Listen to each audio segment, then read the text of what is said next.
You didn't fall in love. You fell into a pattern, and that pattern had teeth. It felt like love, but it was actually a memory. It wasn't a person you were drawn to. It was a familiar wound dressed in new skin. That aching in your chest, it wasn't butterflies. It was your nervous system recognizing something broken, something it had seen before. CarlJung once said, "Until you make the unconscious conscious, it will rule your life, and you will call it fate." But you didn't know that, did you? You just thought this person understood you. You thought the pain was passion. You thought the longing was love. It wasn't. It was your shadow, the forgotten parts of you, reaching out in desperation for recognition. You fell not for them, but for the unhealed version of you that they reflected. And now you're left wondering, why does love hurt this much? Why do I chase what wounds me? This isn't about them. It never was. You weren't drawn to their eyes or their words. You were drawn to the way they ignored you, the way they left you waiting. Because someone once taught you that love feels like chasing. You're not broken. You're patterned. You're responding exactly as a person with your history would. The first person who made you feel unseen carved a template into your soul, and every person after that, they're just echoes until you wake up. That ache in your chest isn't love. It's a loop, a trauma response, a reenactment of an ancient wound trying to find resolution. The person you thought you loved, they weren't your soulmate. They were a mirror. They mirrored the parts of yourself you abandoned to survive. The parts you rejected. The parts you buried in your shadow. And Jung told us, the shadow, when repressed, doesn't disappear. It waits. It waits in the people we attract, in the chaos we accept, in the pain we normalize. You weren't weak. You were unconscious. You didn't choose love. You chose the familiar pain, because that's what the child in you believed love was. That child is still in there, making your choices, until you bring them into the light. This pain, this ache, it's your opportunity, not to hate them, not to hate yourself, but to finally see the wound and heal it. If you want to break the pattern, you don't start by looking at the other person. You start by asking, what version of me chose them? What part of me believed that neglect was affection? Who taught me that I had to work for love? You're not unlovable. You're not too much. You've just been unseen for so long. You began chasing people who couldn't see themselves, let alone you. That stops here. Part 2. What the shadow desires. The wound doesn't just shape your choices, it drives them. It whispers in your ear, not in words, but in cravings. The shadow doesn't want peace, not at first. It wants resolution. It wants a replay of the same pain, just with a different ending. CarlJung defined the shadow as everything about ourselves that we repress, deny, or reject. Our shame, our rage, our unmet needs, everything that didn't feel acceptable to express. But the shadow doesn't die in the dark. It lives, it thrives, and it chooses for you, not logically, not consciously, but emotionally. The shadow says, find someone who neglects you, just like before. Prove your worth again. Maybe this time, you'll finally be enough. This isn't love. This is survival reenacted. This is repetition compulsion. We are haunted by what we don't heal. So we chase people who feel like home, even if home was emotionally unsafe. We stay in relationships that keep us small. We abandon ourselves to feel chosen. We confuse chaos for chemistry. Because the shadow isn't looking for joy. It's looking for a rematch. What the shadow truly wants is integration. To be seen, to be loved, to be allowed back into the whole. You abandon yourself to earn love. But the shadow says, I am the part of you you left behind to survive. I am the scream you swallowed. I am the truth beneath your mask. The person you loved was never meant to save you. They were meant to show you what still hurts. They were the trigger. not the solution.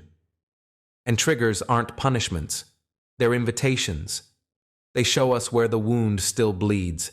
Jung didn't teach us to kill the shadow. He taught us to integrate it. That means listening when you want to avoid, feeling when you want to numb, choosing peace when your instincts want chaos. Because real healing doesn't come from finding the right person. It comes from becoming the person who no longer abandons themselves. When you heal the shadow, you stop craving what harms you. You stop chasing what reflects your emptiness. You start choosing what nurtures your peace. You realize silence isn't rejection, it's rest. Stillness isn't punishment, it's clarity. Love isn't loud, it's safe. This is when you know you've met yourself. And maybe for the first time, you'll finally be able to meet someone else. Not to complete you, but to witness you. Part 3. Breaking the pattern. Individuation begins. You've seen the wound. You've named the pattern. You've looked into the mirror of your shadow. But now what? What happens after the breakdown? After you finally admit this wasn't love, it was survival? This is where the real journey begins. This is where you walk away from the loop and step into something CarlJung called individuation, the process of becoming your truest self by integrating the parts you once rejected. It is not perfection. It is not becoming positive or pure. It is wholeness. It is when your pain no longer runs the show. When your shadow walks beside you, not behind you. When your choices are made from truth, not trauma. Individuation begins when you stop asking, how can I make them stay? And instead ask, why did I leave myself? You no longer feel the urge to text them. Silence no longer terrifies you. Peace finally feels more normal than chaos. That's not numbness. That's healing. You're not just mourning the person. You're mourning the version of you that believed pain was normal. The illusion that this could have worked. The story that your worth was tied to how much you could endure. You are the one who gives the child within what they were once denied. Safety, presence, validation, permission to rest. Your healing begins when you stop asking others to rescue the child in you and start becoming the parent that child never had. This means setting boundaries, saying no, choosing rest. That's not selfish. That's self-returning. That's individuation. As you grow, the old you will resist. Because trauma has muscle memory. It remembers how to survive, not how to thrive. You may miss the drama. You may feel empty without the chase. But that's not boredom. That's nervous system regulation. That's what it feels like when you're no longer at war with yourself. You stop explaining your worth. You stop mistaking tension for love. You feel peace, and you don't sabotage it. You're no longer addicted to crumbs. You want the banquet, or nothing at all. You don't become whole by finding someone else. You become whole by remembering who you were before the world taught you to fracture yourself. Jung said, "The privilege of a lifetime is to become who you truly are." Part 4. The death of false love. There comes a moment in every healing journey that feels like death. Not a physical one, but a spiritual unraveling. You don't cry because you lost them. You cry because you finally saw the truth. It was never love. Not real love. Not whole love. It was dependency. It was fantasy. It was survival disguised as desire. CarlJung once wrote, "People will do anything, no matter how absurd, to avoid facing their own soul. But when they left, or when you finally left them, you had no choice but to turn inward. You're mourning not just the person, you're mourning the version of you that believed pain was normal, the illusion that this could have worked, the story that your worth was tied to how much you could endure. The nervous system doesn't care if something is healthy, it cares if it's familiar. You might still miss them, but healing doesn't mean you stop feeling, it means you stop obeying those feelings. You will be tempted to return, to check, to wonder. This is your old self gasping for air. Let them die. Because something new is being born in you now. Discernment, clarity, dignity, peace. Jung taught that we project our inner archetypes onto lovers. You didn't fall for the person. You fell for your own projection. And that projection must collapse before the truth can rise. To walk away from the illusion is not failure. It's freedom. You no longer want someone who keeps you guessing. You no longer romanticize inconsistency. You want clarity that doesn't hurt. You are not broken. You were just trying to be loved by someone who couldn't love themselves. It was never about them. It was about what they awakened in you. Now you get to meet yourself, without the illusion. Part 5. Reclaiming the Self, the Rise of the Integrated Soul. You made it, through the storm, through the illusion, through the grief. This is not the end. This is the beginning, the birth of the self, the return to the body, the integration of the shadow, the rise of the soul that no longer needs to perform for love. Carl Jung didn't promise that healing would make life easier. He promised that it would make it real. To integrate is to no longer reject your truth, to stop splitting yourself for acceptance, to sit with your anger, to honor your grief, to welcome your desire, to let your inner child speak, and to actually listen. Integration means your past doesn't own you. Your patterns don't pilot you. Your fear doesn't silence you. You no longer crave what confuses you. You realize if love costs your peace, it was never love. If love costs your voice, it was never real. If you had to abandon yourself to stay, it wasn't home. It was a performance. And now, you perform no more.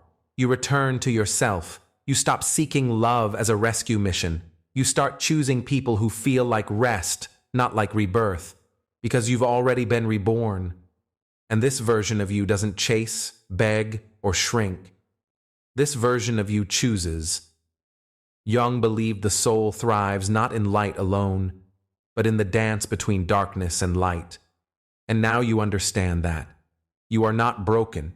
You were never too much. You simply had to meet the parts of yourself that were hidden behind survival. And now, the irony is, you are ready to love, not to prove anything, not to fix anything, but to share peace, to hold hands without holding your breath, to be seen without performance, to be loved without conditions. Part 6. When peace becomes the new normal. Healing used to feel like losing something, but now you realize you never lost them.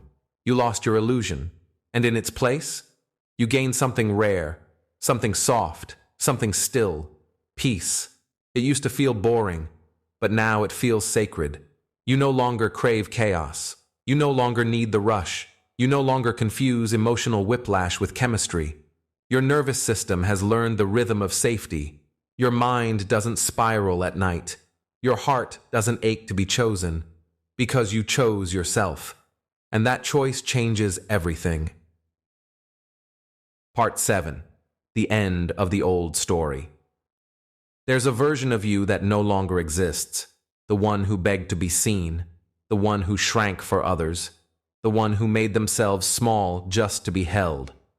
That version served its purpose. That version kept you alive, but you're not surviving anymore. You're living, fully. The old story, the one where you're unlovable, too much, not enough, it's done. It's no longer your script. The new story, it begins here, with choice, with clarity, with calm. You don't chase anymore, you attract. You don't prove anymore, you embody. You don't fear solitude, you welcome it. This is you, whole. Part 8. The self beyond the shadow.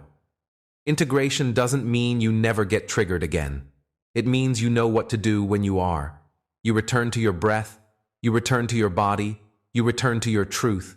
You no longer fear the darkness because you carry the light.